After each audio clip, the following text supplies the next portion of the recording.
Hey everyone, and welcome back to the Patriot Party. Today we're joined by someone who brings a uniquely cross-partisan perspective to American politics and civic life, Mr. Dan Schaeffer. Dan ran for the Missouri House of Representatives in 2024 in District 97, and he'll be running again in 2026.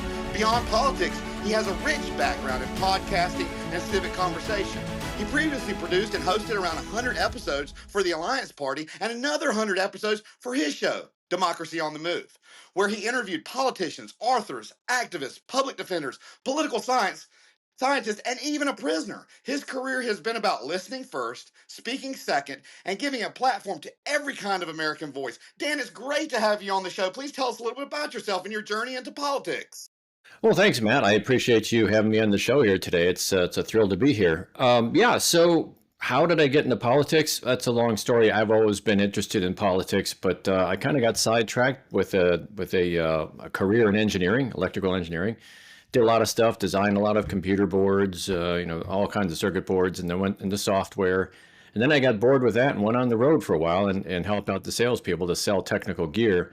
In that case, I traveled all around the world, literally around the world, and really got tired of traveling after about 10 years. It made a lot of sacrifices for that. But I got into politics mainly a few years ago. It was probably around 2017 when I started experimenting and looking around for different political parties. I was kind of tired of the Democratic Party, tired of the Republican Party, and found another party called the Alliance Party, which is a third party, very much probably similar to the Patriot Party, trying to make their way into politics. And I thought this sounds pretty interesting, so I got involved with them. Did a lot of podcasts with them, as you mentioned, and learned a lot about politics. And eventually got tired of the Alliance Party. I didn't think they were moving fast enough, so I just kind of branched off on my own, did my own podcast for about another 100 episodes or so. And then one day, I consider myself an independent. Really wasn't forging my alliance with anybody. But I called up the Democratic Party one day. It was a year ago. I guess it was like early 2024. And I said, "Hey, how come you guys don't have anybody running for District 97 here? Because you guys never have a Democrat up here to go against the Republican." And they turned it back at me and said, "Well, why don't you do it?"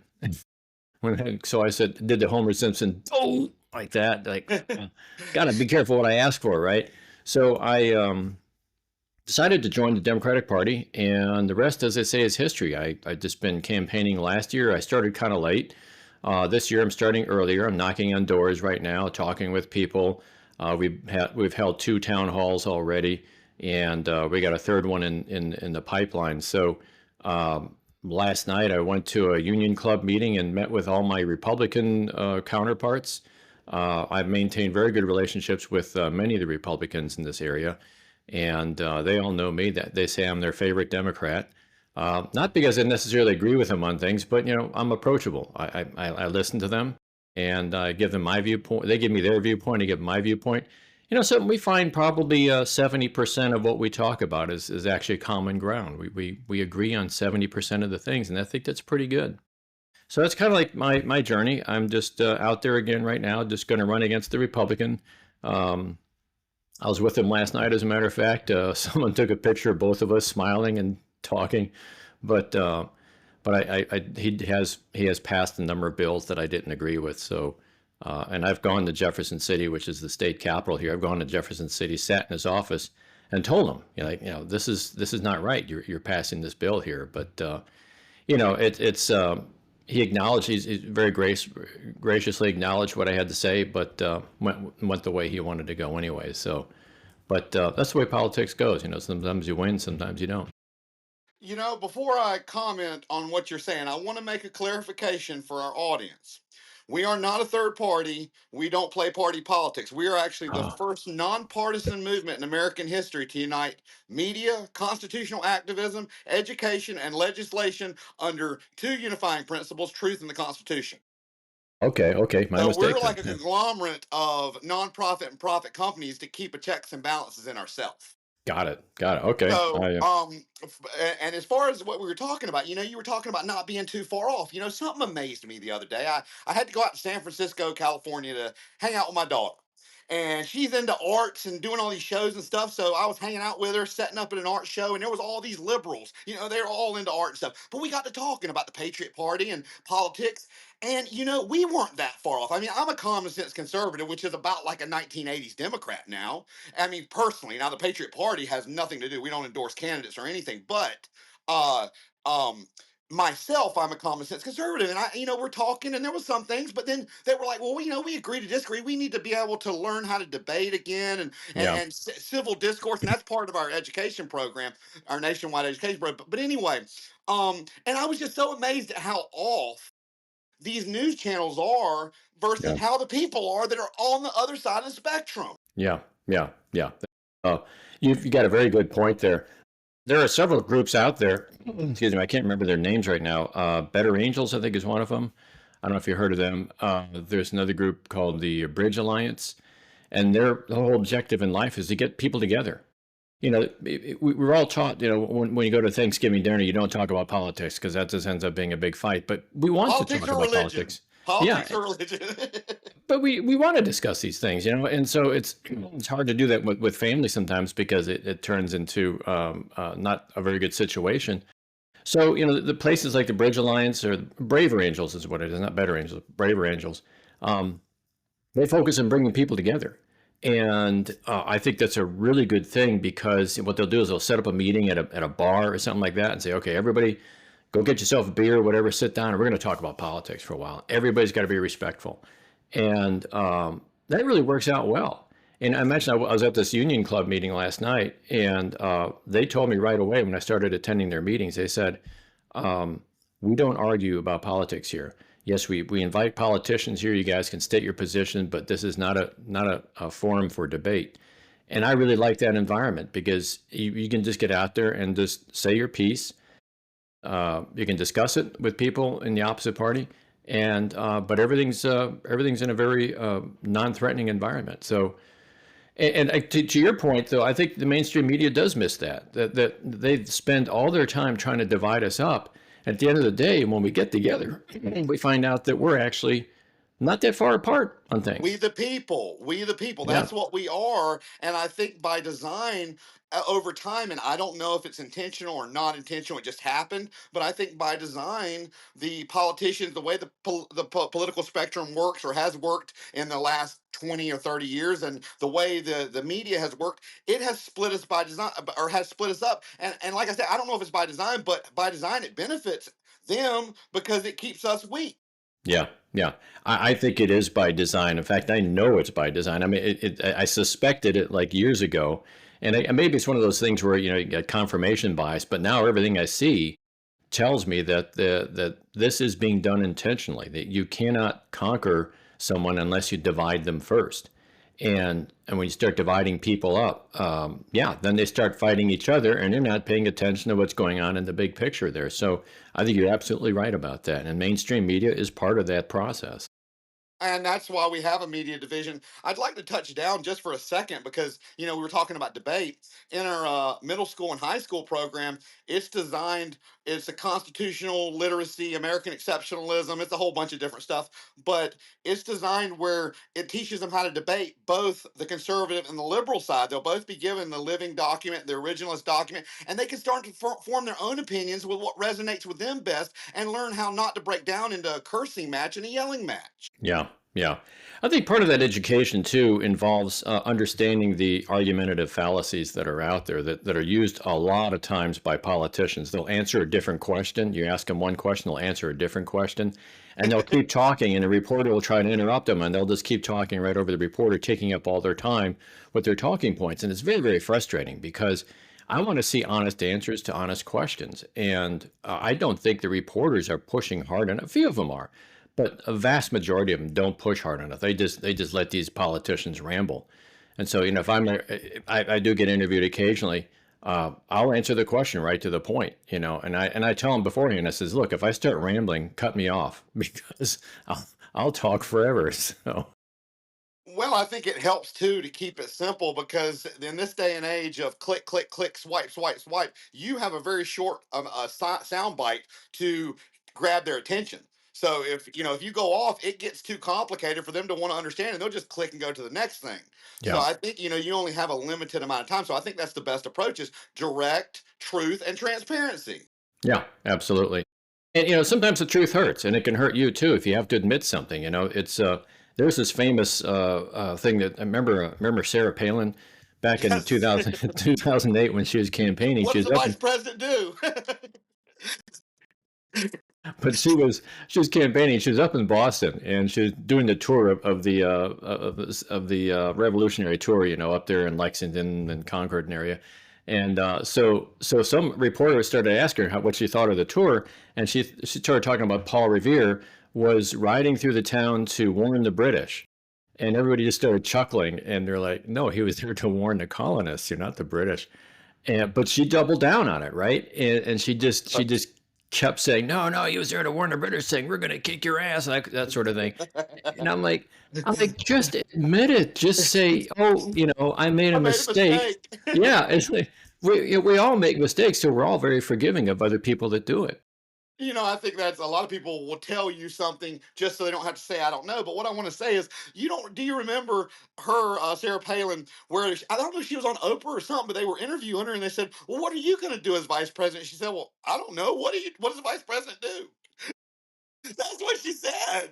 you know, that's what I remember. I don't remember what you're talking about, but I I could remember that. just I could just see John McCain burying his face in his hands. Like I think if he had chosen someone like Condoleezza Rice, I don't like her either, but because of her viewpoints. But she's no doubt she's a very smart person, and she would have been a very qualified vice president. If he'd chosen her, I think he would have won that election. No doubt, no doubt. Yeah, he definitely needed a stronger candidate. I mean, I liked her up in Alaska. I think she was good for Alaska, and I think she may have been a decent vice president, but she just didn't know how to go from here to here. Well, So that's very telling when you see that, though. I think that's a bad sign. definitely insert foot in mouth. So Dan, one of the things that stands out about you is your willingness, as we have talked about, to engage with people across the political spectrum. You ran as a Democrat, but you regularly attended local events for both parties, and you've even appeared on a popular conservative talk radio show in St. Louis, News Talk STL. Why has it been so important for you to stay connected to voters from all political backgrounds? Well, I think one of the problems we have, and I'm sure you see it down in Louisiana too, is that the party that's in power, they legislate just for their own party, and they forget about the other parties. Now, here in Missouri, we have eight Congress people out of Missouri, which gives us 10 electoral votes. What they want to do is make us they want to gerrymander Missouri to be a 7-1 state. Right now, we're 6-2. A 7-1 meaning seven Republican electoral or 7 Republican Congress people and electoral votes, and one Democrat. But when you look at the voting record in Missouri, it's about 40%, a little bit over 40% Democrat. So by that logic, we should be a 5-3 state. So the thing is, what I'm trying to get to here is that you have to legislate and you have to speak for everybody. And if I get elected, I'm going to be very conscious of the fact that a majority of people are Republicans. And so I need to, if I'm going to be a good legislator, I need to understand the Republican perspective. And I spend a lot of time talking to Republicans about this, my opponent included. And my opponent has a primary opponent also. They're both named Dave, which makes it very confusing. But his primary opponent, I've gone out to lunch with him, and we've sat there, we compared notes. We're not giving away critical information or anything, but you're not giving away trade secrets or anything. But I want to know what's on their mind. I want to know what they're thinking about. And so, is it gonna change my mind about how I legislate? You bet, because you have to speak for the people. And that's like I say, if your crossover is at least 70%, what harm does it do to find out what that 70% is and focus on that 70%? Man, I love what you're saying. I've been talking for years. We've been talking for the Patriot Party for the last year. about how, and I don't know when it happened in the past. I don't know exactly when it happened. I think it might have been gradual, but sometime in the past, it became more about the party than it did about the people. Yeah, yeah, And, I mean, anytime you've got politicians who will not pass legislation that the American people need right now because it'll make the other party look bad for an election or the other party look good for an election, then it's no longer about the people, it's about the party. And we, the people, put you in that position to do a job. And, to me, that's just corruption in plain sight. yeah, absolutely. I believe that is very, very true. Absolutely. I Man, I could, tell you, I, I love what you're talking about. So, you've mentioned that you like the idea of the Patriot Party because it emphasizes practical solutions over partisanship. Given your experience with the Alliance Party and your own campaign, where do you think voters are most hungry for practical, nonpartisan problem solving? And what does that look like on the ground in Missouri? well, I think that cultural issues must be put aside. There's it there. I When I got on, you mentioned before I was on News Talk STL. I was actually on there twice. The first time I was on there it was a good interview. It was an honest interview. We had honest disagreements, but it was a good interview. The second time they were just hitting me with right and left with all kinds of these cultural issues, and I'm like, what does that solve? How many people in Missouri actually are affected by, say, I don't know, let's say men playing women's sports. First of all, it doesn't happen, not in Missouri. So why are we spending so much time on it? How much? And last night, as a matter of fact, I was talking to one of the Republicans. He's going to be running for a state Senate position, and he was talking about voter, what's that called? Not voter suppression, voter fraud. Manipulation? Yeah, Fraud. voter Okay. manipulation, voter vote fraud. And he wants to put all these rules in place to prevent vote fraud. And I asked him outright, I said, is that really a problem in Missouri? He said, well, people think it's a problem. I said, yeah, people may think it's a problem, but is it actually a problem? He's like, no. Why are you wasting your time on that? Because there are big issues in Missouri here. First of all, we've got a lot of people working two jobs, and they're still not able to put things together financially. Meanwhile, we're giving billionaires tax breaks. They're talking about in Missouri here, the governor is throwing all kinds of ideas out there saying that he wants to completely eliminate income tax. Like, where are you going to get the billions of dollars we need for the general fund? Oh, we're going to get that out of sales tax. What you're talking about now is taxing people. Billionaires will save a whole lot of money because how much groceries do billionaires consume versus all the money that they have versus someone who doesn't have any money and 100% of their money goes into consuming, groceries and housing and so on. So that's a big issue. Healthcare is bankrupting people right and left. Missouri is no exception to that. Healthcare is a huge issue out there. And Republicans don't want to talk about that. Democrats kind of shy away from that. I'm saying this is a big issue out there. We need to be talking about these kitchen table issues. I'm going to Public, stop you right there only because this makes me super excited on something that we literally have going on right now.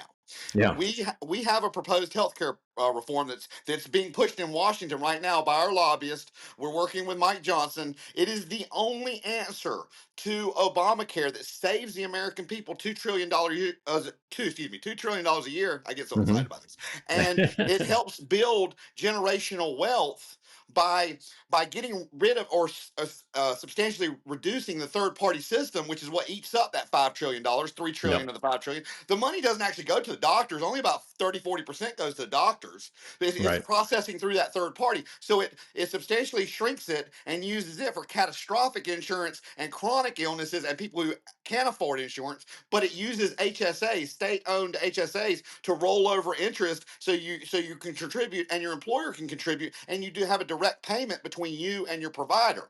It's the only thing out there right now. And we have the proposed bill on our proposed legislation page of our website, thepatriotparty.us, and the dates that they are proposed to Congress. So we're working right hard because they have to have something by the 31st. This even rewards people for staying healthy. It puts a monetary value. So, hey, you get wealthy if you stay healthy. I mean, because you don't have to use your money. So it rolls over and collects 10, 15% interest, and you don't have to use your money. So you build generational wealth.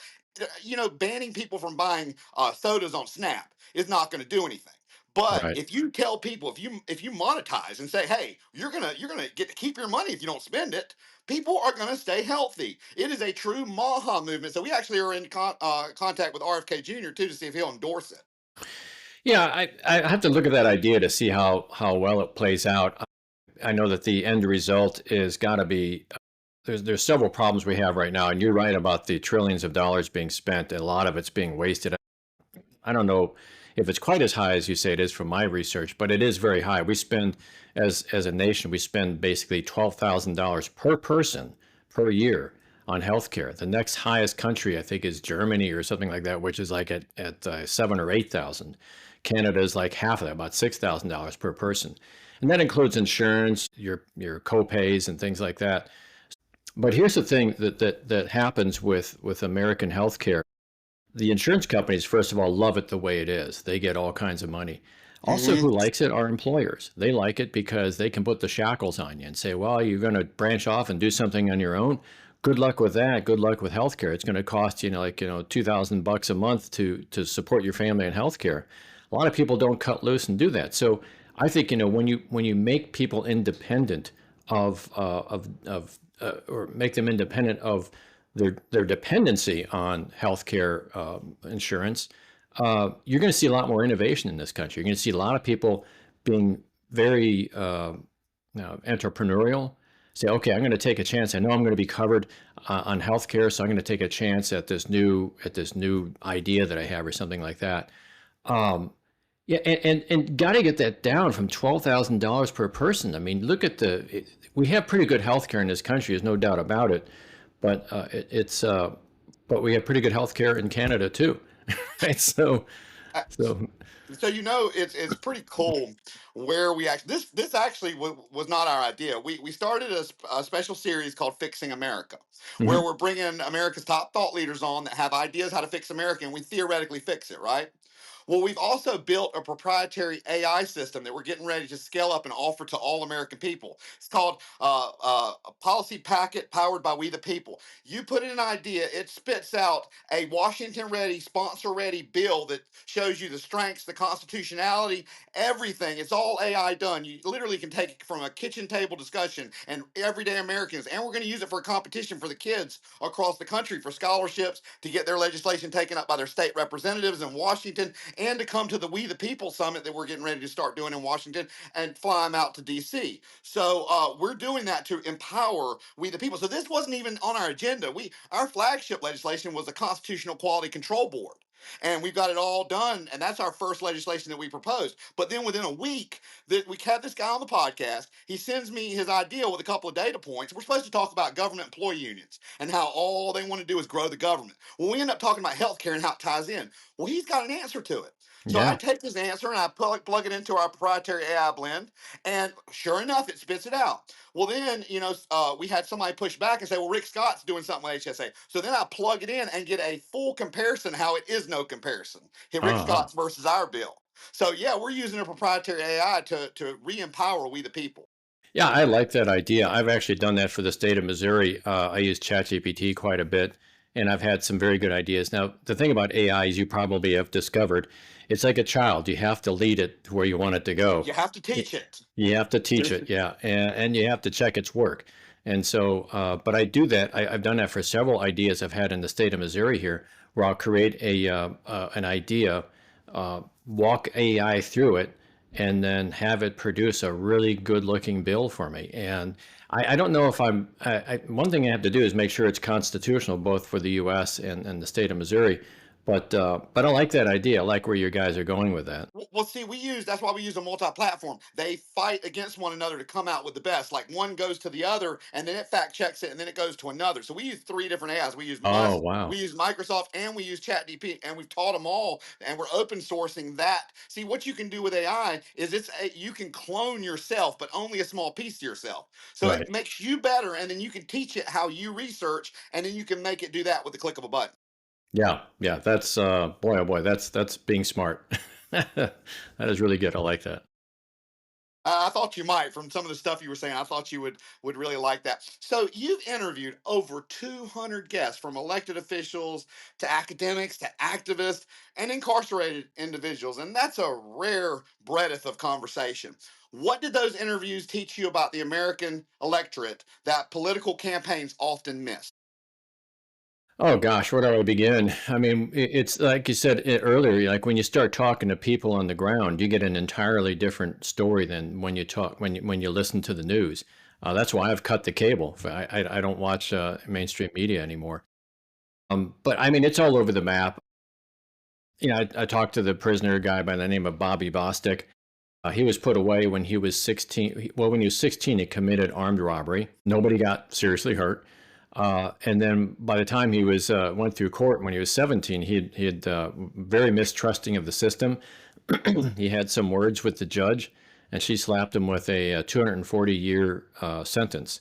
Basically, he had 17 felony accounts, and she said instead of serving them concurrently, we're going to make you serve them serially. Consecutive, yeah. Consecutive, yeah.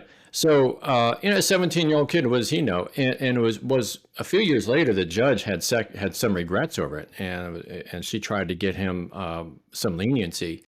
And so she began working with the state legislature. Bobby Bostic began working with the state legislature, including one of the guys that one of the Republicans that I absolutely cannot stand. I hate to say it, but there's one guy out there I really don't like. But I do admire the fact he got the ball rolling on this. And so Mr. Bostic, by the time he was 42 years old, he got out on probation, and he's touring the country now to talk with people and try to keep kids out of that what they call the school to prison pipeline.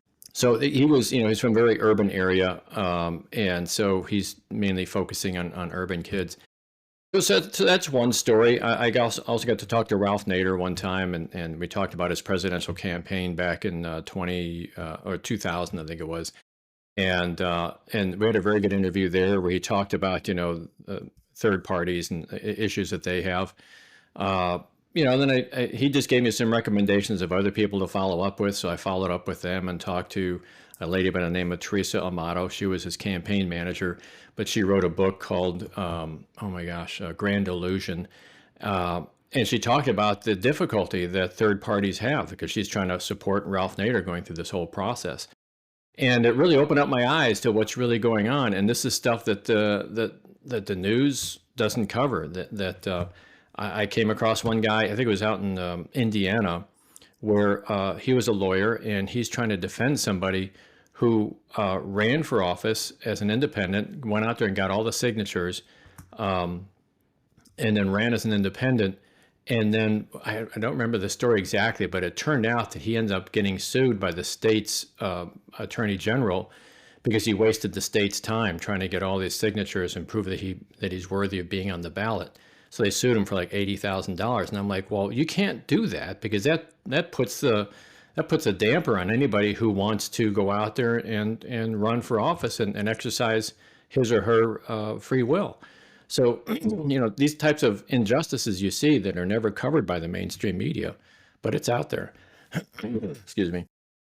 Yeah, So, yeah. absolutely, absolutely. You know, I think that's one of the reasons why they push so hard against the states being able to apply for a constitutional convention. Is, you know, if we did, they're worried, well, they'll put term limits on, well, they'll do this, well, they'll do that. And they're worried about a runaway convention when a runaway convention in itself is, I think, unconstitutional. And I think it's all about power. They don't want we, the people, to have the power. Absolutely. I think you're absolutely right about that. And it is a little bit scary to go through a whole constitutional convention. Excuse me. I just woke up and I'm just kind of congested still.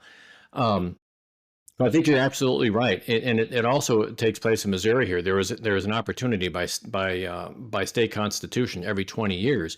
We have to have a vote onto whether we're going to have a statewide constitutional convention for the Missouri Constitution. And it gets shot down by both Republicans and Democrats because they like the way it is. They love this two-party system. They don't want ranked choice voting. They don't want open primaries because they like this two-party system. If you had ranked choice voting, we'd have multiple parties. But with the plurality voting that we have these days, you're locked into a two-party system. It's really hard to, and that's what I learned with the Alliance Party. It's really hard to come up and get some votes when you're a third party. It's funny. I listened to a Constitution podcast the other day about a constitutional convention, and I got so hyped up about it because they had all these academics, saying, "Well, if you're going to do this, you're going to do this." And I saw a clear strategy, not now, but for in about 5 or 10 years when we have enough power to push this. And so I sent the podcast to my political analyst, my constitutional lawyer, and lobbyist in D.C., and I said, and he's super experienced. He's done some executive orders for Trump. He's been in front of the Senate several times, and he's spoken in academia and national publications for 20 or 30 years. And I'm like, is this possible? Could we reasonably put a goal for 10 years from now to do this, or 5 years from now to do this, and we do it? And there, I got them looking through to come up with a strategy and a projection. Okay. Yeah. Well, I think what the big challenge that you have is not convincing so much legislators. The big challenge is convincing the people, because it has to be a cultural movement, especially if you're going to do something like a constitutional convention, where maybe you want to get rid of the electoral college or something like that. You Politicians won't touch it. It's the third rail. They will not touch it. As a Well, matter I of fact, imagine we'll have to take it to the Supreme Court. But if we bulletproof it, I don't see a way. Maybe I'm being naive. Maybe this is pie in the sky. But if we bulletproof it and we limit it, I don't see a way where they cannot do it if we do it right. yeah, but you have to. At least my experience is you have to really get people behind it, because if a politician thinks, well, that's this one guy, and I've got like a million other people to worry about, they. I mean, it's not that they're totally unsympathetic, but let's talk numbers here. It's One out of a million. self-preservation. I mean, it's Yeah. self-preservation. I don't think politicians, per the spirit of the Constitution, were ever meant for lifetime appointments. It was because they become too disconnected. I call them dinosaurs. There's too big of a disconnect. If you live in Washington, you're not in reality. So there's this huge disconnect between the politicians and the people, and I don't think it was ever meant to be like that. Because I mean, if you think about it, Washington, oh well, I'll come be, make the country better, and then I'm going back to the farm. Nobody wants to go back to the farm anymore. Yeah, and I actually had that discussion with a with my one of my Republican counterparts, and she's actually a state representative, current state representative.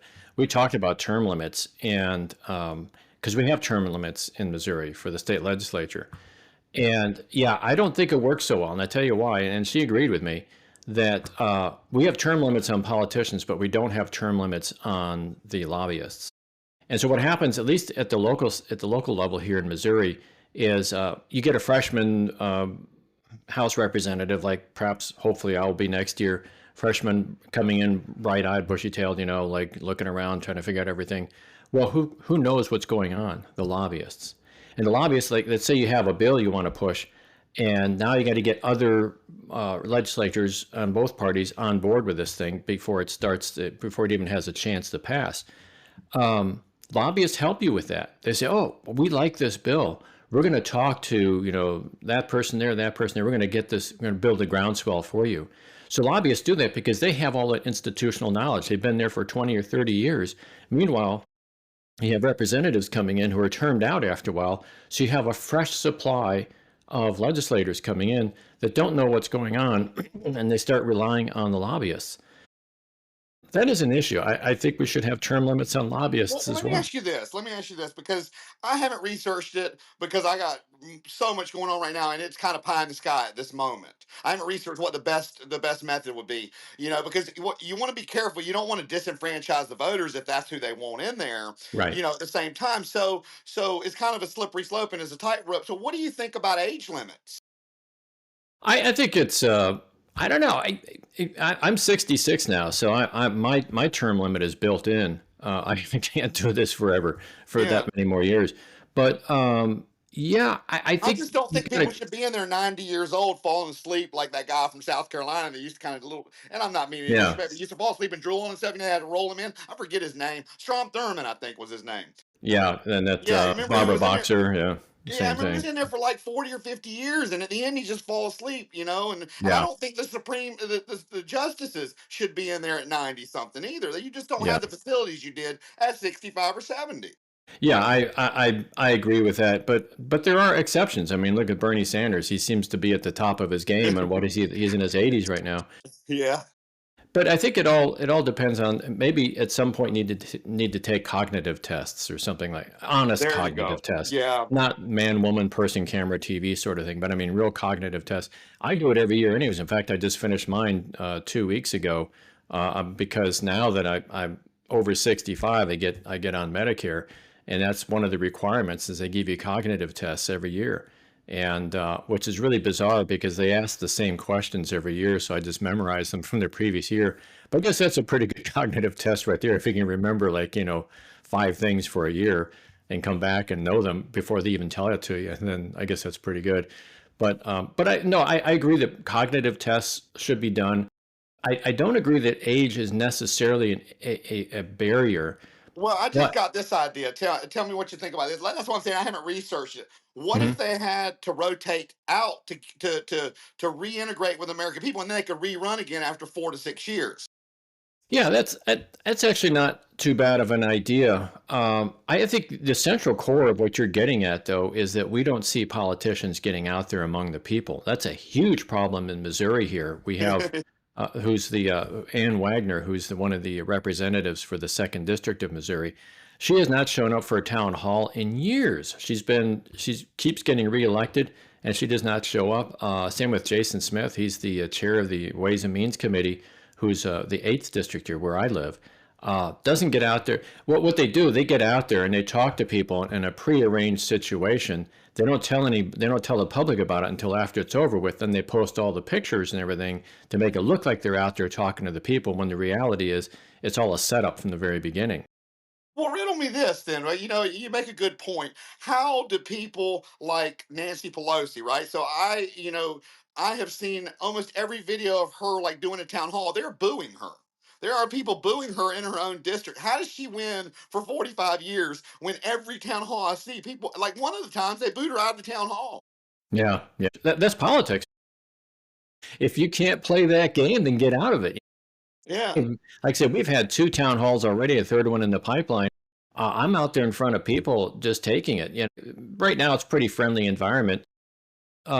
No, we've had my Republican opponent show up at the last. Well, the guy who's going to primary my public Republican opponent.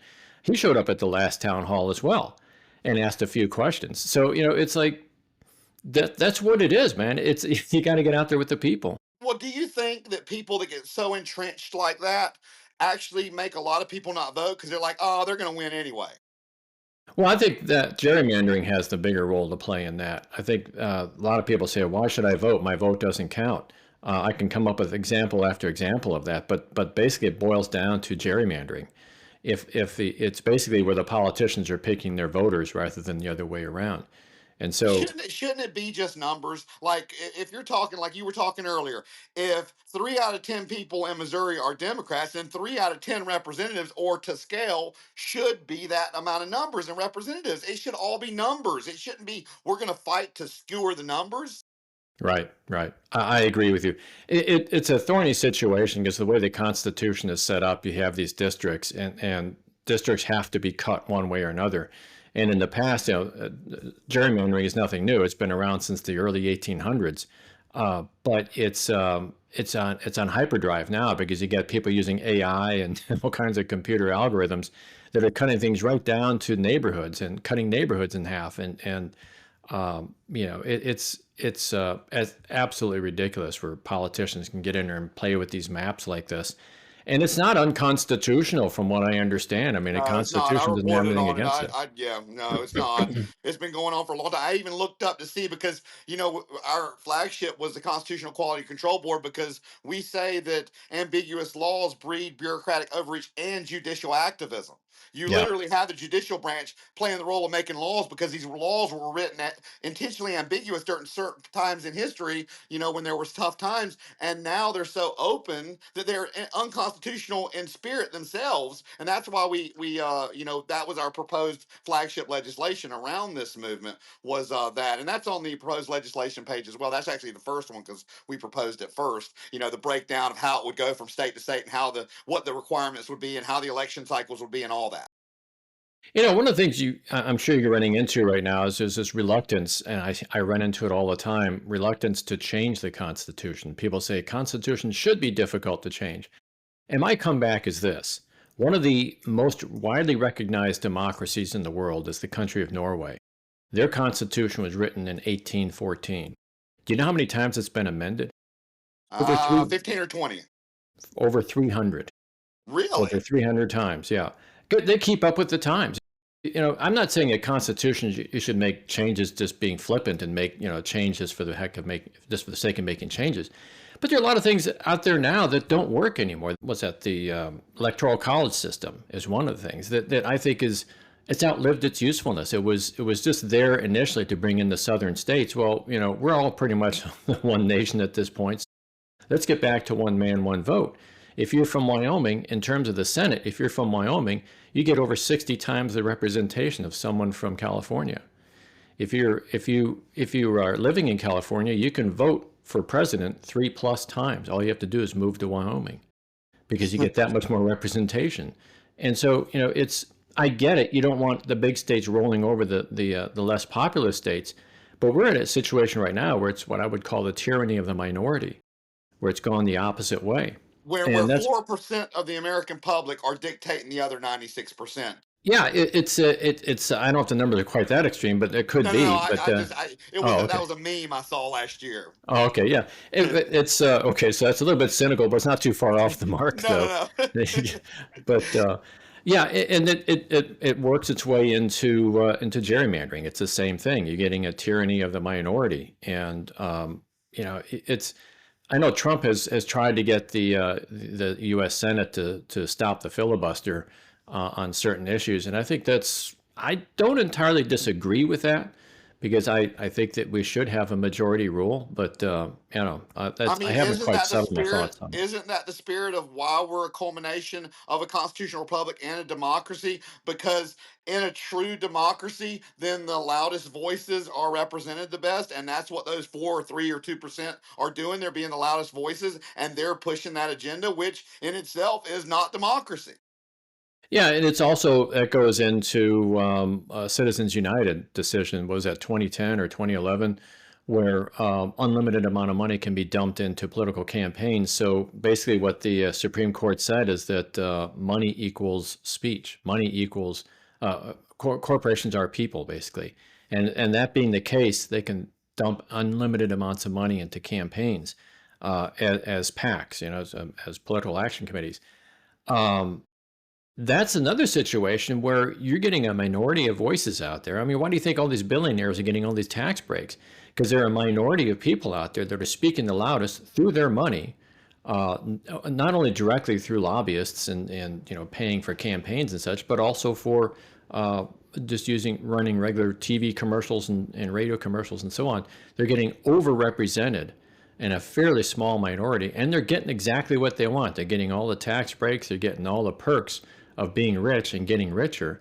And meanwhile, like I said earlier, you got people out here working 2 jobs, sometimes 3 jobs, still not able to make ends meet. Are you familiar with the Fair Tax Act? Years ago, I think I ran into something. You're talking about I think Rand Paul or Ron Paul is the one that came up with it, or he's one of the people that helped found it. Basically, it's a flat tax, and it would almost eliminate most of the IRS. It would cut on government spending. But my thing is, numbers don't lie if they're not if they're good numbers. So right, if you got somebody that makes 500,000 a year and they're paying 10%, they're paying 50,000. You got somebody right. that makes 50,000, they're paying 5,000. So it's proportional to what you make. Yeah, yes, but that tends to be somewhat of a regressive tax structure. I have to think about this a little bit more. I look at it like almost like sales tax in a sense that's highly regressive. The problem is that people making $500,000 paying $50,000, they can I mean, it afford could be that pretty 15, it could easily. be.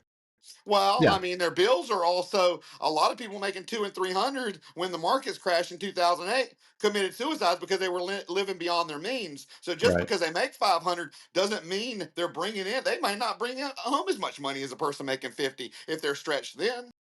Well, then you're talking about adjusted gross income there, and they're going to make all kinds of write-offs for that. So I don't know. I'm reluctant to accept something like that, a flat tax, because I think that here's the thing too. Let's talk about fairness. Okay. Let's say you are running a corporation that that's taking a lot of local resources. You have extra traffic coming into your company in the morning. You have 4 to 5 bridges for that, or whatever, additional wear and tear on the road. You're pulling in, you're consuming resources like electricity, water, etc. Uh-huh. Um, you are basically depending more on society. The community is doing a lot for you to keep your company in business. And so how do you pay that back? Just through a flat tax, Well, let or me ask you are you something. Let me ask you something. As an entrepreneur for the last 25 years, if I got a company, I got all sorts of write-offs. I might not even pay 15%. So is it better to take right? a flat tax that I don't have any write-offs on? Or is it better to give me the write-offs and me not pay anything? Maybe have you paying me something. Yeah, that's a good point. That's something that I've not looked into it that deeply, because I like your idea at the core, but I have to look at it a little bit more Well, it's not to mine. I bless read it. it 20 years ago. You just kind of refresh my memory. It's not my idea. I think there's a book. I read the book called The Flat Tax, and it explains everything and how it would work. And it just sounded real feasible, and it sounded like it would lean the government up too, which would save taxpayers money. Yeah, yeah. I'll So look let into me that. ask yeah, Mm, check it out. Check it out. So you received about 35% of the votes running against a Republican incumbent, and that's impressive for a first-time candidate. Very impressive. Congratulations with that. thanks. Hopefully you win this time. But what did you learn from that race, and what are you approaching differently in 2026? The big thing I learned from that race is to not get caught up in cultural issues, because I think I was caught up in it last year, and really was ignoring some of the big issues going on. That's one thing that the Democrats did in general. They made huge mistakes. I blame Biden for a lot of big mistakes, just for saying things like, "Oh, the economy is doing great." Like, no, it isn't. Nobody agrees with that. Trump's trying to get away with with the same thing now, and that's not working too well for him either. No, don't get me started But on tariffs. I don't like those at all. Not the way they're being used, but we'll see yeah, what happens with him. It's still early in his presidency, and one day he does something good. One day if he does something good, we report on it. If he does something bad, we report on it. In our store, we got some apparel that says Trump delivers on campaign promise of tariffs with EU, and then on one we got a funny face with him pointing, and it says I didn't vote for this. So we're trying to appeal to everybody. We're trying to give all everybody something to buy for Christmas or whatever. oh gosh. Well, So to get back to your question though, I did learn not to focus on the cultural issues, and I noticed that my opponent is both of them, the guy who's primarying and also the incumbent. They're focusing on the cultural issues, and I think people care less and less about that right now. And if somebody asks me the question, well, what do you think about LGBTQ? I'll say, look, they deserve rights like anybody else. Next question, please. That's the yes. end of that discussion, because I'm not going to get in there and talk about it. I'm not going to, when it comes to men and women sports and stuff. I actually agree with a lot of Republicans on that issue. In theory, I think the way in practice it comes out, it's a little bit more than just unfair. But I actually agree with a lot of Republicans on those issues. But again, those are cultural issues, and I want to focus on kitchen table issues. What's going on? Here's the thing. When I graduated from college back in the early '80s, I could go out and buy a house for about 2.5 times my annual salary, which was I was making like an average salary back then. Um, Nowadays, that's more like 5 to 1. So housing prices, with respect to the average salary, has doubled. So we have a huge affordability issue. And if you listen to the people that deal with housing, they always say, "Oh, we have a housing shortage in the U.S." No, we don't. That's a big lie. They're just telling you that because they want to build more big McMansions for the rich people. Really, what we have here is 500,000 people. This is like a few years ago, 500,000 people who are homeless, and over 15 million available empty units, living units out there. Now, I know some of these living units might just be like, studio apartment or something like that, but the idea is we do not have a housing shortage. But these are the narratives that take root out there, And so these are the narratives that work against us as Americans. And this comes right down to kitchen table issues. These are not cultural issues. These are real issues we have to deal with. So there's a lot of non-cultural issues we can talk about, and that was a mistake I made last time. I got caught in the culture wars, and I won't do that this time. Well, and you just sparked a memory in me, and I think these numbers are correct. I'm trying to remember back to the data points I inputted in, but if I'm not mistaken, on healthcare and affordability, it's outpacing what the average American salary is going up by, I think, double. So the average American is making less and less every year. They're going to go broke due to the healthcare. Oh yeah, absolutely. That's another one. Housing and healthcare. I mean, Yeah, housing it's and healthcare. ridiculous. Hmm. And so where's all that money going when you look at people like Elon Musk who are making what they grant him like $1 trillion salary or something like that? It was a pay package because they want it because he's kind of abandoned Tesla and gone towards the AI because he wants to be at the forefront of what he calls the AI war revolution, whatever. And so Tesla wants him back, so they did a pay package. I don't think I think it's in stocks and stuff. I'm not sure what the breakdown is, but yeah, they offered him $1 trillion pay package. Yeah, yeah. Yeah, what's up with that? When you got people out here struggling. One of the things, and I'll tell you this very honestly, and I don't want to diss too many people in my district here. We live on the edge of of a rural area. We have St. Louis just to our north, and a lot of that bleeds out into Jefferson County, which I'm northern part of Jefferson County, and but then we have a lot of rural areas. I go out there knocking on doors. I'm telling you, some places I go to, I can't even find the door. I mean, it's just these shacks. They're just nailed up, and I'm like, it's a third world country in some of these areas, and people are friendly. I mean, I can talk to them and stuff, but there are you just when you go into these areas, you start knocking on these doors, start talking to people, you realize, man, there are two Americas out there, and there are some people out there that are just destitute, and I something's got to be done about this. I mean, we're not all living in suburbs out there. We're not all living in these high-rise apartment buildings.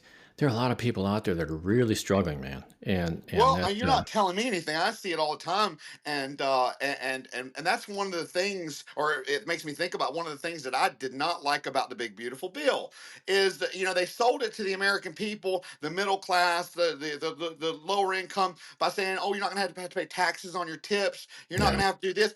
All that expires in 4 years. The only thing that carries over is a tax credit to the wealthy. They did that with the 2017 Tax Jobs Act, TCJA, or whatever they call that. Yeah, they did that same thing. The stuff for the normal American people expires, has a limit on it, but the stuff for the rich folks and the corporations, that doesn't expire. Well, you know what else they did back in 2017? My wife, she's a first responder. Well, she's a nurse practitioner now, but she was a first responder back then. And they made it where they could no longer write off their scrubs or write off anything that had to do with, yeah, that's what the Wow. 2017 thing did. It made it where our first responders couldn't have a tax write off for their expenses. Yeah, yeah. I mean, we're going the wrong direction here. Hmm. We're just going the wrong direction. Do you ever read the Powell memo from 1972? I think it was. It was Doesn't ring from a bell. yeah. That's who's that guy? He ended up being a Supreme Court justice. Keep on to say Jerome Powell, but he's someone else. Uh, Anyways, he wrote something called the Powell memo, and he wrote it in reaction to situations that were taking place back in the early 70s, where a lot of the progressive issues were coming up throughout the 1960s.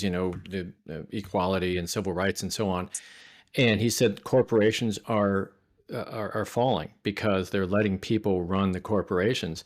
And so the Powell memo basically tried to turn that around. And if you go back and read it, it's a simple read. It's probably about 5 or 10 minute read. You will see the roots of Project 2025 all over this thing. And the Powell memo has been embraced by people, starting with Reagan, really. And and if you look at the national debt, it started going up in 1980. It was coming down all the way from World War II, all the way down. It was going up from 1980. They're basically giving corporations personhood, and it's resulting in what we're seeing right now, this tremendous disparity between the rich and the poor, and it's getting worse. Well, and one thing that whether you like Bill Clinton or you don't like Bill Clinton, he did an interview on the book he wrote after he was president, and what he said has always stood out to me, and I've tried to model all my business models after what he said. So he said that businesses used to be about three objectives. Number one was the bottom line; they had to make a profit for their Hmm. investors. Number two was what they could give back to their employees, and number three was what they could give back to their community. He said, now number two and three are gone. It's just about the bottom dollar. Oh, you've been here 20 years. We're paying you double what we pay somebody else. Let's put you out and put somebody else in or put two people in. And that is awful. That is the breakdown right there.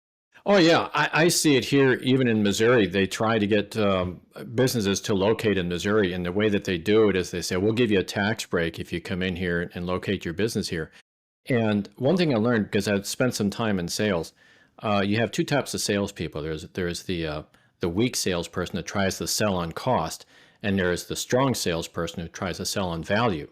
So what we're doing in Missouri is we're trying to sell on cost. We're saying, come here, we will give you a tax break, we'll help you out, get established here, because you're going to employ people. But by giving those tax breaks, what they're really doing, what the Missouri legislature is really doing, is charging the people the money that the corporations would normally pay. Now the people are paying it.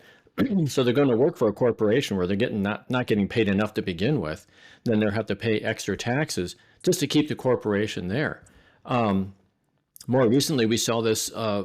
You're familiar with the Kansas City Chiefs football team. They want a new stadium.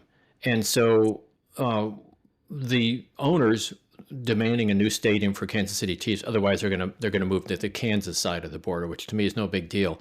But so Missouri is trying to keep them in town in the state. So what they did is going to be built $1.5 billion to build this stadium. They're going to try to raise that money by raising taxes in the immediate area of the stadium, with the idea that that would bring more money in to pay off the stadium. We all know that's not going to work. If you look at the history, that never works for stadiums. So what Missouri did is they said, well, we're going to back up this loan. We're going to say, okay, we're going to create like Missouri is basically going to back this loan, so that if the local taxes don't raise enough money, Missouri is going to be on the hook to pay for all this extra money for the stadium. And a lot of legislators voted for it. And this is a situation where you have the legislature kowtowing to the corporate owners, and in this case, the team owners. They're calling the shots. The rich people are calling the shots and putting the Missouri voters, putting Missouri citizens on the hook to pay for their team, for the stadium for their team. I'm And like, this kind I of mean, stuff happens a lot.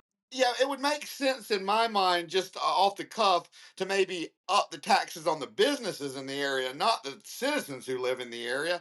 But Yeah, yeah, yeah, that was my it. Yeah. question to you would be, I see a flip side. So if you're giving somebody a subsidy or something to come to your state and they're going to bring 1,000 or 2,000 jobs with them, then you're in essence bringing stability to your state. So if you don't like the way that Missouri's doing it, what do you propose to do differently to still employ your people and make it worth these businesses coming to your state? Because right now there's a huge exodus from California, New York to Texas.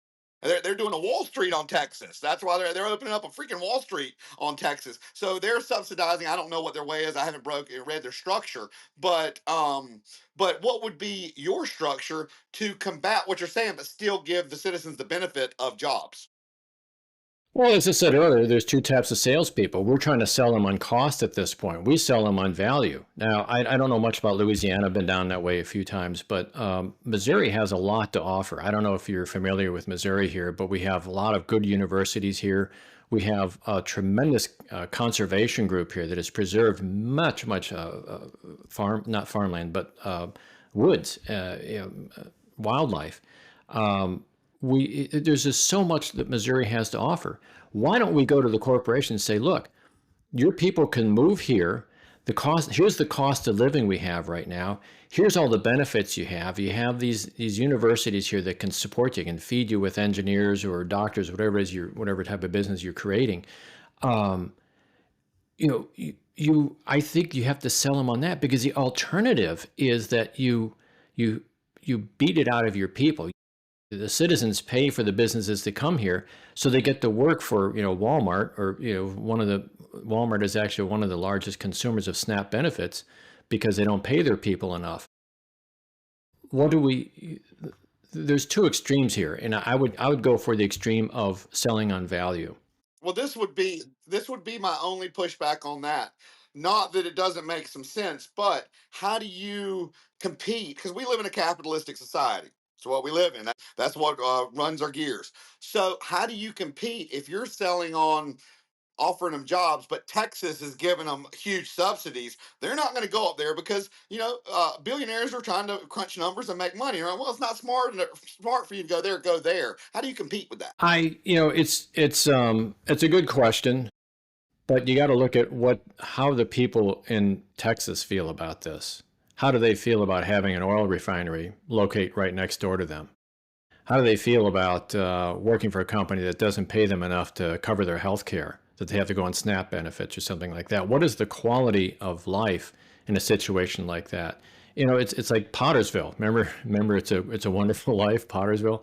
That's the same sort of thing where we have runaway capitalism versus what the getting back to that movie, It's a Wonderful Life. You have someone who actually cared about the community and fed the communities. Jimmy Stewart played that role. It's a very, very old movie. But you actually had, in Jimmy Stewart, you had someone that actually cared about the community and took care of the community versus someone who's out to bleed the community for every drop of blood it has. And so, where would you like to live? Well, you're talking for two different perspectives, though.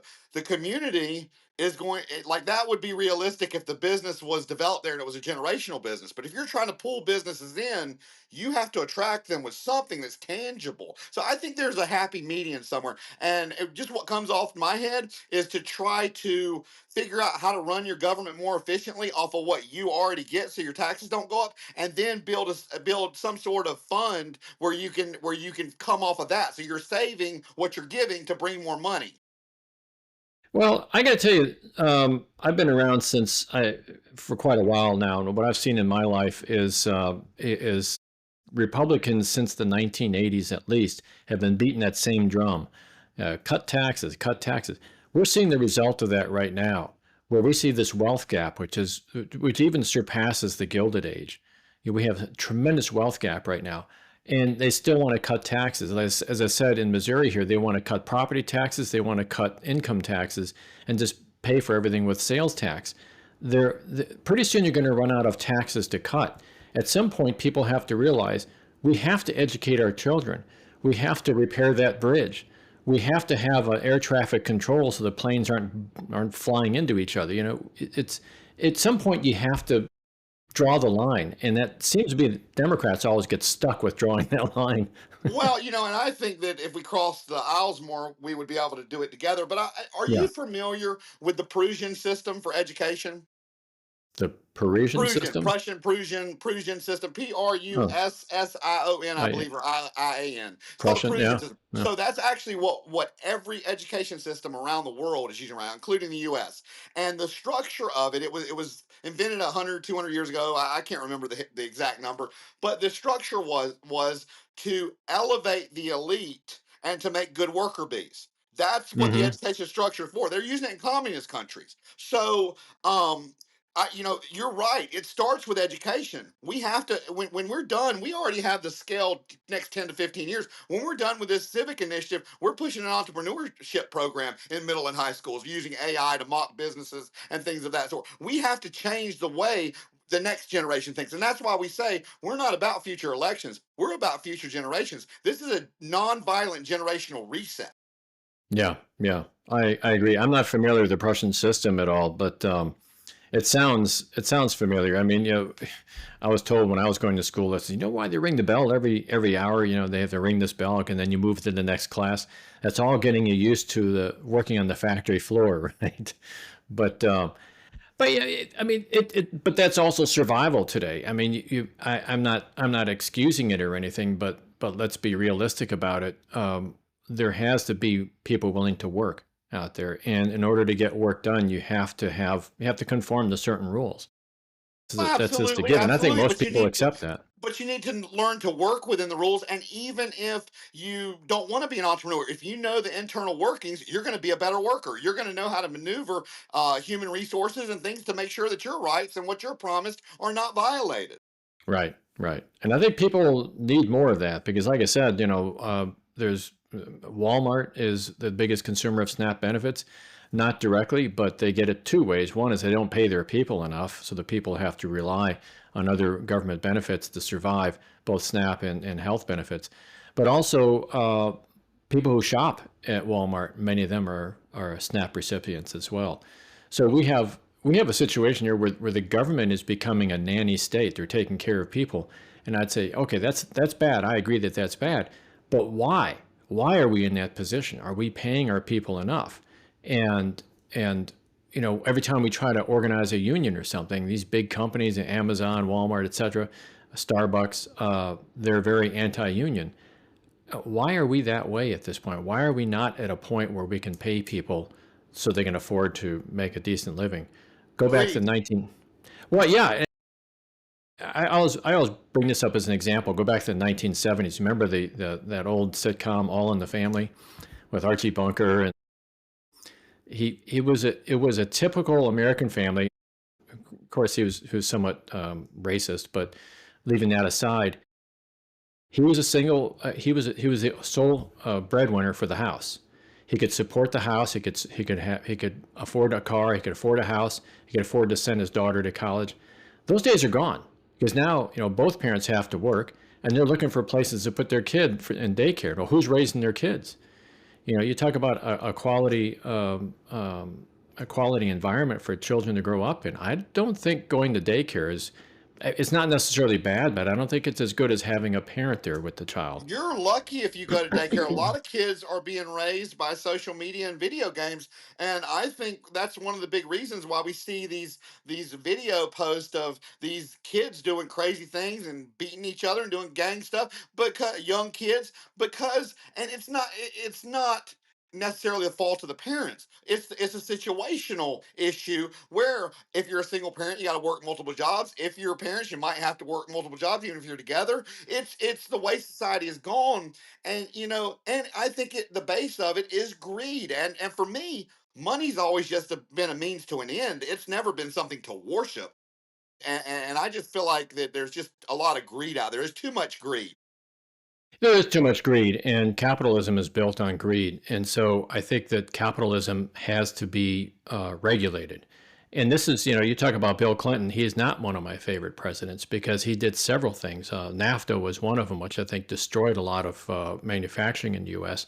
But another thing he did, he put the last nail in the coffin of the Glass-Steagall Act, which opened up the door to the 2008 financial crisis.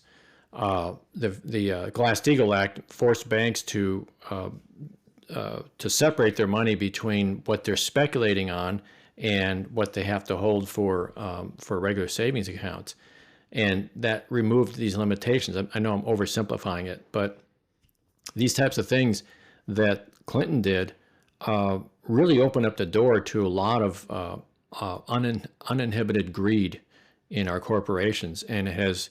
Yeah, and interesting. Do you had that observation, or do you had that quote from Clinton talking about the three things that corporations do, and they only do the first thing right now, which is to make profit.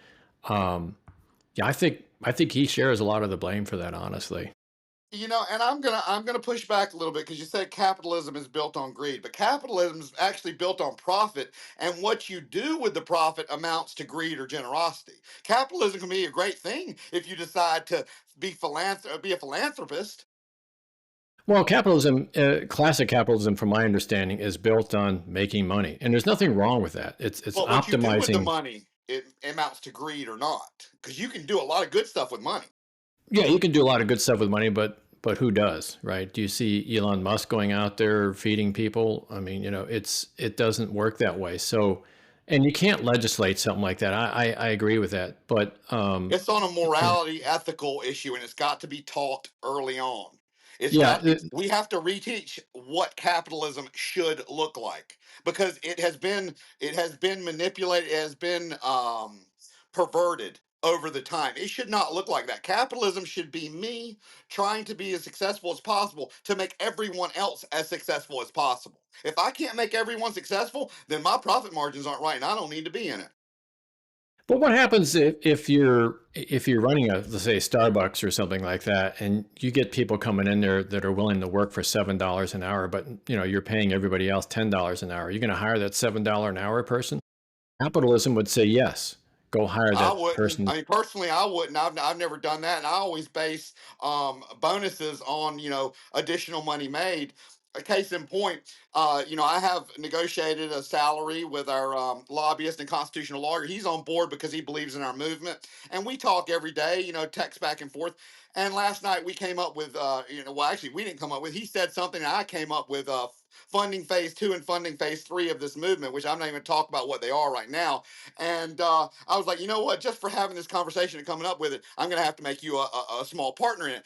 I believe that if money's not worshipped and it's just looked at as a means to an end to advance society, to innovate, to help bring everyone else up, then capitalism is a wonderful thing. It's just been perverted. Well, I guess what I'm saying is that ethics and morality are not part of the capitalist playbook these days. Now, it may have been at one point, but these days it's all about profit.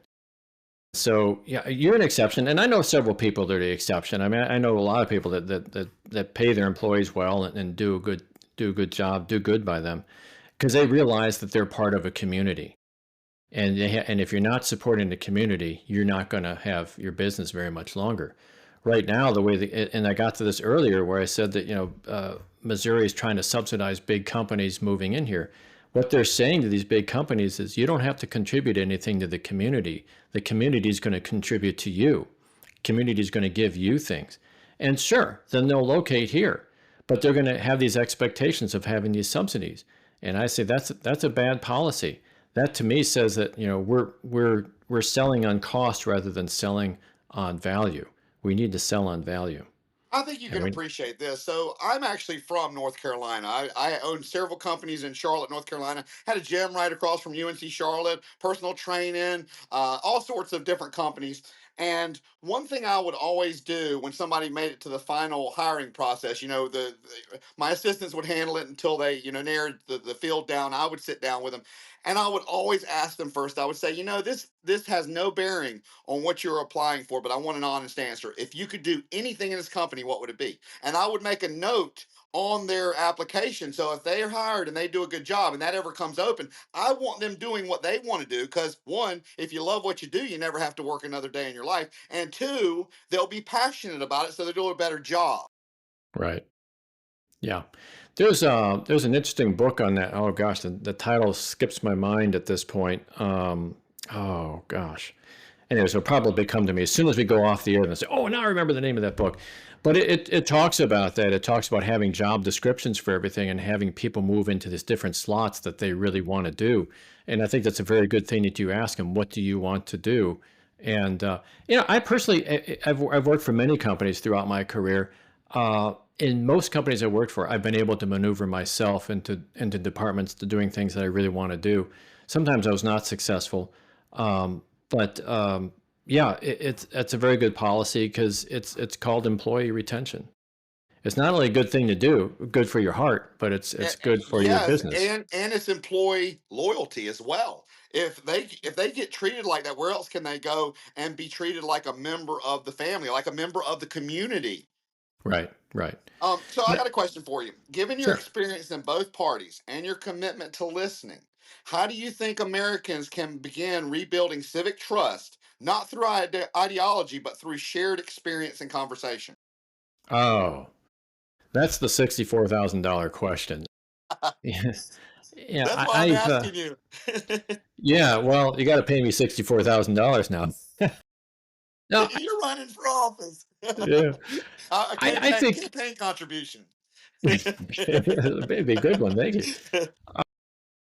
I think setting a good example, that's the only thing that comes to my mind right now, is setting a good example. There are a lot of people out there who set good examples. I don't look at Trump as a good example. And I think that morally speaking, it is doing our country a lot of harm by having someone there who's, let's face it, he lies a lot of times, and he throws people under the bus, and he's not very loyal to people at all. This is a very poor example. I'm trying to set a good example, and this is why I said, like last night when I was at this labor club meeting, I, I had two Republicans come to me and say, "You're my favorite Democrat." You know that? I says, "Why is that?" This is because you listen and you actually interact with me and you actually come up with some ideas, and you're willing to talk about our ideas as well. I says, that is, I didn't say that at the moment, but in my mind, I'm saying that's exactly where I want to go with this, with setting an example of how to listen to people and how to respond to people. And I think that when people see that as a role model, the other people will start to emulate it. I know a lot of people, good-hearted people, that are in politics as well, and they have to have that that backing, that someone's got their back. That if you want to go out there and be a real person and listen to people and honestly take people's input, even though it may not be easy. You might be at a town hall when people are shouting at you. Oh well, that's what the name of the game is.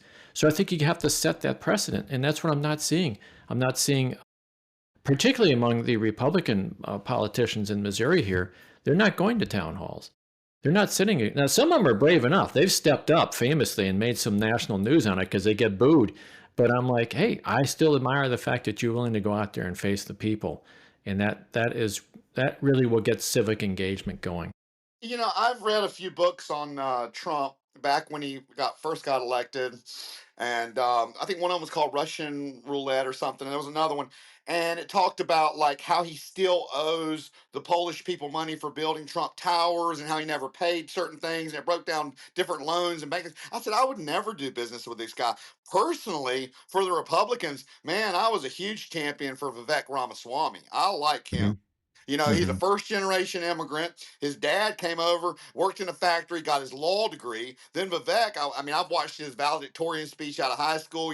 He goes to, I think, Yale Law or something, and then starts a company, pharmaceutical company, and then gets into politics. But he's got a lot of life and a lot of sense, it seems like. And have you ever watched him at town halls interact with people? He's very good at it. No doubt about it. I think Barack Obama is very good at it. But I think you have to separate the rhetoric from the person. Barack Obama is one who was a huge disappointment for me because he said all the right things back in 2008. I like that guy. And as soon as he gets into office, if you watched some of the things he did, and I'm not going to take a dig at him personally, but I think things were out of control. Eric Holder, as a matter of fact, was Attorney General, was not interested in pursuing lawsuits against the banks that were responsible for the crisis. And as soon as he leaves office, he goes to work for Covington and Burrell, or named Covington and Burrell. I think it was a law firm that actually protects some of these big businesses. So with Ramaswamy, I think he's extremely good at rhetoric, but I think he's too good at it. He looks too slick to me. If you look We'll at see some of in the, Ohio. Governorship will be good for him. Gubernatorial will be good for him before he tries to make the big stage again. Actions speak louder than words. We'll see what he does yeah, in yeah, Ohio that's because that's I'm good. interested. That's I'm good. I'm very interested to see if he can transition and have a little bit more tact. And I believe he can, because if you look, a lot of people have separated themselves from Trump. And I had a problem with last administration on First and Second Amendment pushes, and this administration on Fourth, Fifth, Sixth, Eighth Amendment pushes. I just, don't like any administration that is going to intentionally try to overstep and push against our. I mean, I know it's there, and it's there because of ambiguous laws, because of the legislative branch, but still, you're supposed to be about the Constitution, even though you're not doing the first and second. You're still doing the third or fourth, fifth, sixth. I don't like that. Yeah, I think you're referring to something called lawfare there, where Oh, they well, people yeah, just lawfare, absolutely. Yeah. people just twist the Constitution to say whatever they want it to say. People do the same thing with the Holy Bible too. They can justify anything because Yeah. it is ambiguous, perhaps by design. I know the Constitution is ambiguous by design, I believe, and it's really up to the judges to figure out where to go. And so you end up right now with a Supreme Court that is actually very, very hyper conservative and very pro Trump. And so they're going to, Yeah, sure. They have final say on a lot of these things. That's why we need a nonpartisan. You got to check out the Constitutional Quality Control Board, man. We did a number on that. That's why we need that, because if those laws are constitutional to start with, the judges will only be interpreting as times change. There won't be so many holes. So we're going to unclog the courts with that, and all the records. It'll be an advisory, unless we made an amendment to the Constitution, we wouldn't have any power. But it would be an advisory where all new laws or existing laws can go through there, and all findings are made public, so we can use it as a teaching tool as well. Yeah, yeah.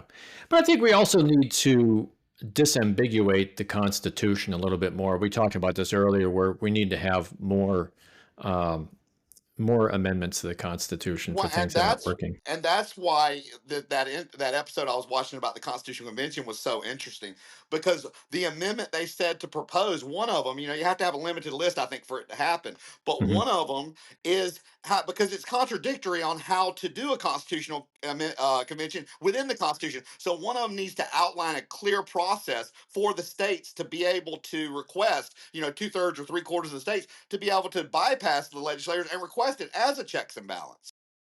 Yeah.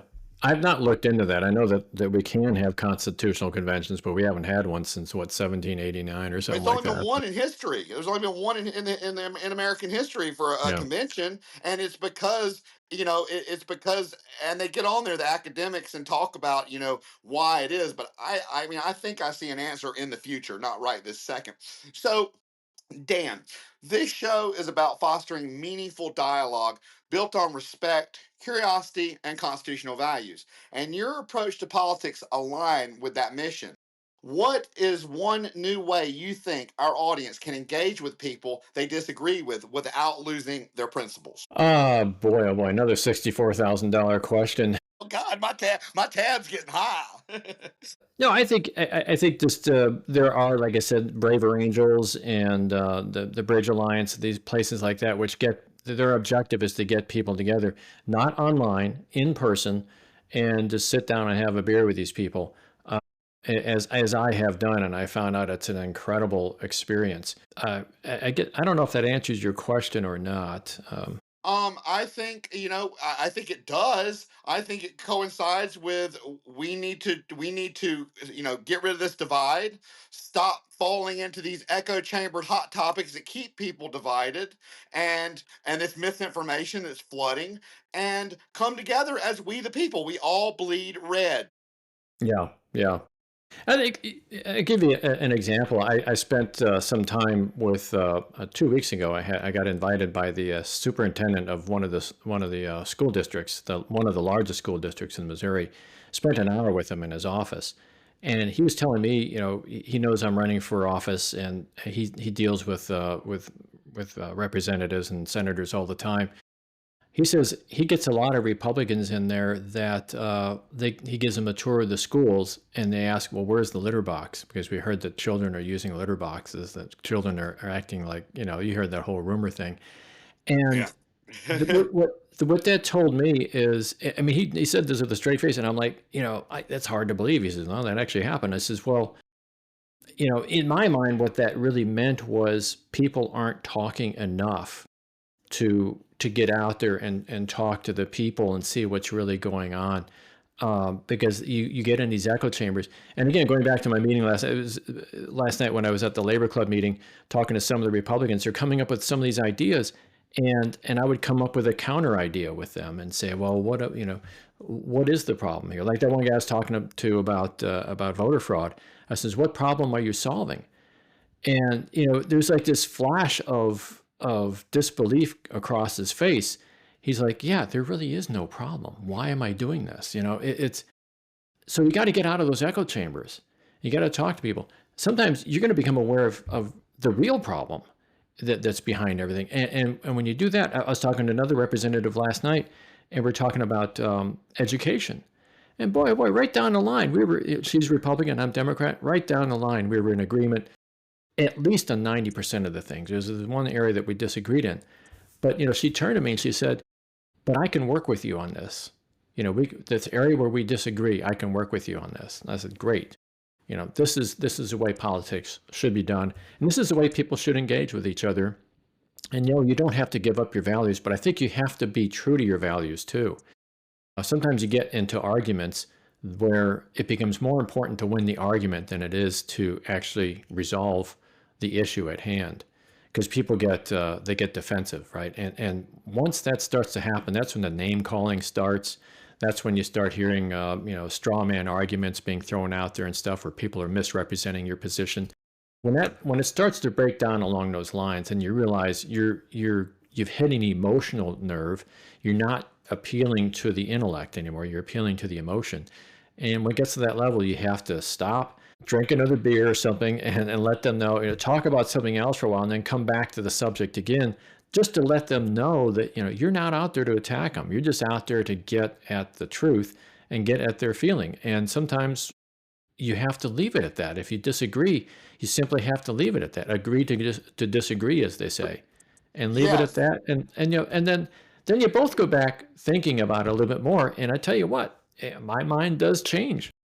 Sometimes I get people enlighten me on some things, and maybe right at the moment I'm not seeing it, but days later I'll think back on it and think, yeah, they have a point. That we have to do. Maybe I need to change my perspective a little bit or make an adjustment or something. But You know, these, I go ahead. Go ahead. no, I was going to say, just be as non-threatening as possible, but also be true to your values. I tell my one of my daughters, she's 11 and she's training to be an MMA fighter. That's what she wants to do. She's training 5 days a week. Oh my Yeah, she God. does jujitsu. She's on the Oh, wrestling team at school, and she does oh, boxing. wow. Oh yeah, she's the She's girliest girl.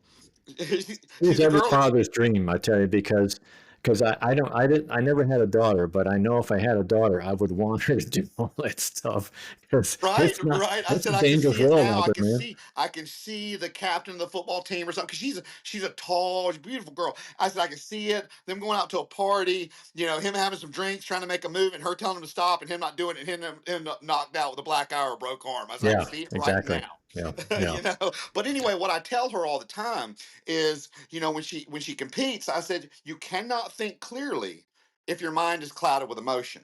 You yeah. got to stay calm and not get emotional. And I think that is another thing that we have lost the ability to debate on and then just agree to disagree. Now it's like, well, if you don't agree with me, then I'm going to scream at you until you do. And that's not how you do it. We just agree to disagree, present your case, and maybe tomorrow or the next day when I sleep and wake up, I may have a different perspective, an enlightened perspective where I come back and say, but if you leave a bad taste in my mouth, I'm not even going to give it another second thought.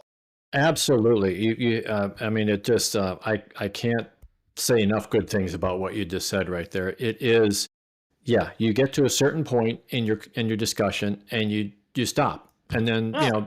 talk about Redirect. sports for a while or whatever. Yeah, and have Yeah. another beer and talk about gossip or whatever. But yeah, because people don't realize this, that you can plant a seed in someone's mind, and you don't see it growing right in front of you. It'll grow over time, and it so I mean, I've had countless situations where people come back to me and say, I really thought about what you said. And I come back to them and say the same thing, like, hey, I've been thinking about what you said too. And then you have another discussion where now you're finding more common ground. So that's just the way humans are. We're not stagnant. George W. Bush said at one point, he says, they asked him the question, if you could do it all over again, no, they said, do you have any regrets? And he thought about it for a while and said, no, I don't have any regrets, in his Texas accent. And I thought, well, there's someone who's never learned anything then. Because if you don't have any regrets, that means you haven't learned anything in your whole life. And life is as a learning experience from beginning to end. And you said something right there because it makes me think like I think situational Trump may have been the best choice for the time, probably depending on your perspective. But I think that what the country needed was a made from scratch, self made entrepreneur, not somebody that had a silver spoon in their mouth their whole life because Right. they don't have those experiences. And I don't think George Bush did either because of that. Right. Yeah. Yeah.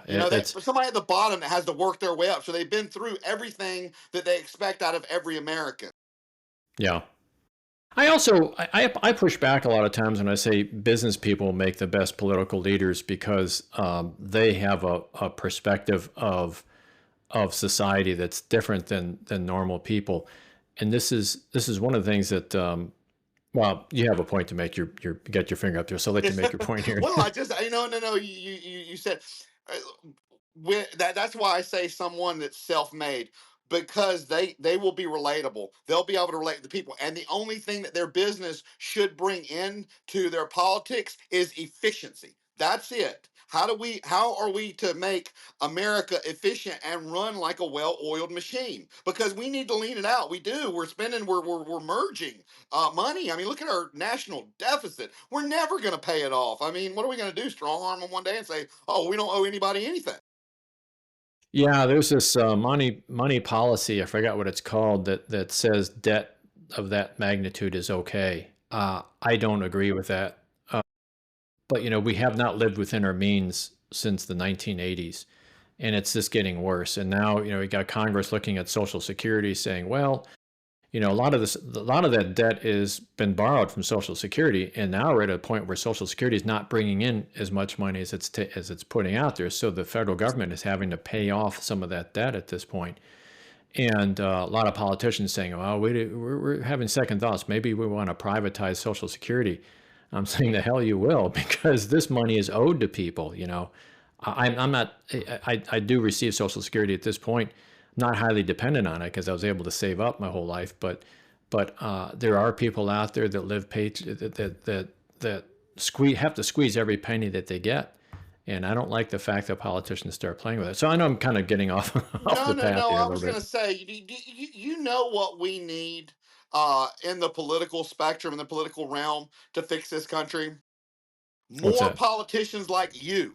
Oh, Politicians, thank you. real Yeah, people. We need real people solving real problems. That's what we need, because, and or else we have people solving things that don't mean anything and making them emotional. We don't need that. We need people like you that can cross the aisle, that can think about common sense, that can think about America first, because we say America first, not America only, because we lead by example. That's one of our memes up. So, yeah, we have to be first so we can lead by example, but we're not America only. yeah, yeah. That's a good point. I like that. Yeah, you brought up something else which triggered a memory, if I may Oh, interrupt no, you no, here. go ahead. Yeah. Because I actually brought this idea up to my opponent one time, and he says it's a great idea, but you're crazy if you go to market if you try to sell that to people. He says, take it from me, people aren't going to buy it. But this was the idea, and he agreed with it. But I says, we don't pay our legislators in the state of Missouri.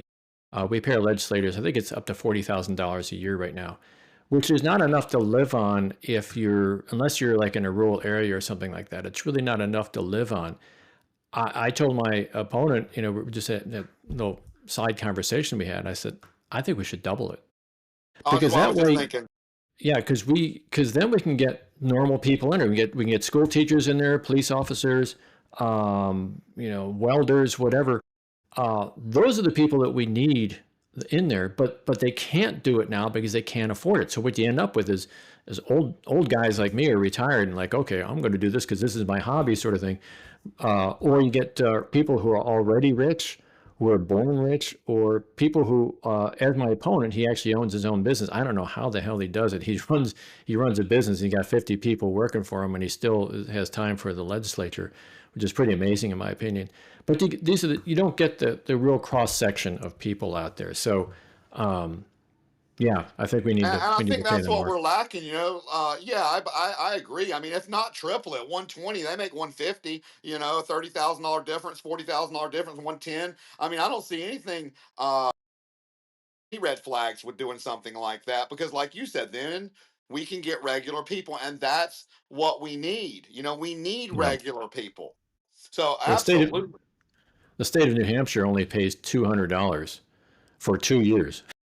Oh my gosh. So, yeah, I mean, what kind of people are you going to get in there to legislate? Now, California and New York actually pay their people a decent salary, but they work them all year round. I think California is like a little bit over 100 grand right now. Yeah, but So, look at the cost of living in California, man. When I went out there, man, it was yeah, ridiculous.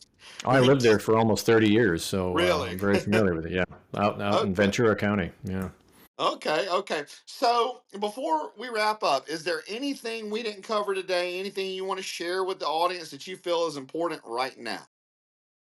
Just if people want to get a hold of me, just get hold of me through dan4mo.com. That's the number four, Dan4Mo, M-O. Missouri is M-O. I don't know why they made it M-O, but I guess M-I was already taken by Michigan. So it's dan4mo.com, and you can see my website there. I also write a newsletter called Frontline Progressive, and but you can get to that link just. We're going to put the link on our on this podcast description so anybody can click straight to the link. Oh, absolutely. Absolutely. We're going to put the link. I want anybody and everybody that's relevant to you and your state supporting you. So, we're going to do what we can do. We're going to get this out there so people can hear you. We're going to push it out, market it cuz we want people to hear you. I like what you're doing. I like what you're saying, and so we're going to really push it out there for you. Absolutely. Dan, I appreciate you being here. Your willingness to bridge divides and meet voters where they are as is a model for what civic leadership can look like in this country. To everyone listening, oh, absolutely. And to everyone listening, please check out Dan Schaeffer's links in the episode description and follow his journey as he prepares for the 2026 race. And I'm going off the cuff here. If you are in Missouri, vote. Dan, could you please stay in the studio for a few minutes after we finish? I'd like to chat briefly before you head out. Cool, cool.